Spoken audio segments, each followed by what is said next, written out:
Dahil sa dami ng supply, panindang repolyo sa Santa Catalina, Ilocos Sur, mabibili na lang sa 4 na piso kada kilo. May ulat sa Ivy Hernando. Atrasado na ang pagtatanim, nalugi pa sa anihan.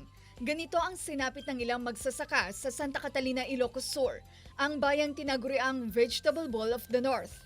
Sabay-sabay raw ang anihan, kaya mataas ang produksyon. Kaya ang farm gate price kapag malaking volume ang aangkatin, bagsak sa 4 pesos kada kilo. Kapag paunti-unti, umaangat lamang ng ilang piso ang kada kilo. Baduy-baduy ti mangala, di basi-basi mangala. Kasi ti presyo, 10 kasi 12 kasi ang dami ko. Lugi man, pilit na raw ibinebenta ng mga magsasaka ang produkto. Dahil kung hindi pa aanihin, maaaring magkabitak-bitak na ang mga repolyo o di kaya'y tuluyang mabulok. Hanggang mabrot ma'am, ti kwa. Si gasos no 4 o 5 hanggang mabro. Mano amin na ti gaso ay puno minti na suru sa nga gaso. Bagsak presyo na rin ang cauliflower sa halagang 14 pesos kada kilo. Hindi na maibenta, kayang iba ipinamimigay na lang.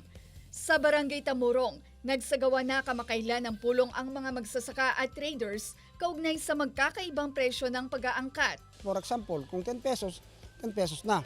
Huwag nang ibahin, huwag nang ibaba, huwag nang itaas. Hangad daw nila itong masunod, pero nakadepende pa rin daw ang kalakalan sa law of supply and demand. Gusto naman nilang talagang magtanim ng mga gulay para umangat ang buhay. Pero wala wala ang presyo. Ivy Hernando para sa Mornings with GMA Regional TV.